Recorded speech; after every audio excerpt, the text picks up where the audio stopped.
Do you know like how much total work you would do in one of those sessions? I'm doing some of the math quick, like maybe like 6 to 9 minutes of like the super hard stuff. Does that sound about right? Yeah, yeah, about that. I think the pyramid, I think I'd say up to like 20 minutes of like with on and off, depending on what it is and how many sets. I'd say like 20 minutes of specific work, not counting like rest in between sets is kind Mm-hmm. of yeah, I have to look at it and Yeah, do no, the that's math, cool. but I'd say it doesn't get more than that. We do a lot of like planning to get the intensity to where I'm not going to be super fatigued for it, so we can actually get like quality work. Like, some days it's like, let's do this in the last hour of the ride, but like, if you're smash yourself for 4 hours and then try to do VO2, it's like you're not going to get nearly as much out of that VO2, or you're going to get something completely different out of those Mhm. VO2s as you would if you're just like, all right, I'm going to smash this VO2 work and then go home.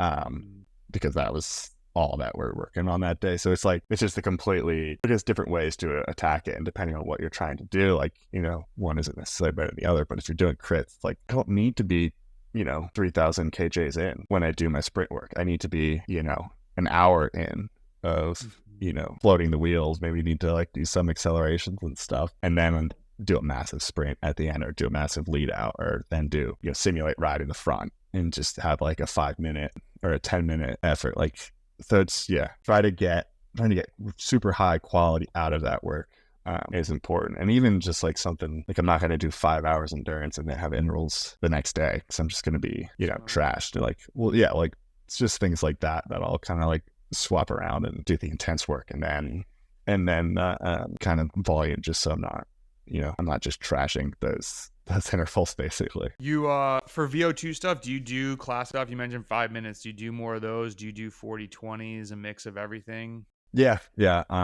Definitely quite a bit of everything. Yeah, like 40/20, 30/30s, 20/40s, like even just like a pyramid within that and then back out.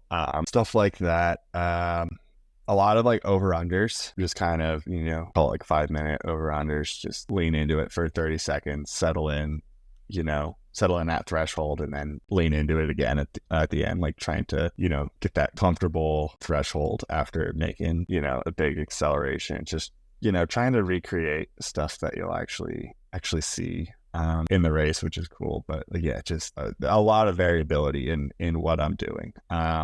Just, yeah, I definitely see that I'm doing more VO2 than a lot of people, I guess, which makes sense if doing crits is my thing. Do you like the variability from a mental standpoint, or do you feel like just being able to hit different variations of workouts helps you like actually as a ride, like actually riding, I guess? Yeah, I mean, physically, definitely. Well, I don't know. I guess I can't say for sure. I think it helps. I mean, I've never done just kind of like one type of like VO2 work to say for sure. I've done testing, but yeah, I think it helps, and also just mentally, just kind of have so many different ways to work that same system. Mm-hmm. In my mind, I'm going out and doing a completely different workout, but it's really working, the system in just like a slightly different way. So yeah, just even staying fresh mentally, and got 30/30s for the 8th time this month. So yeah, that Yeah. can get old.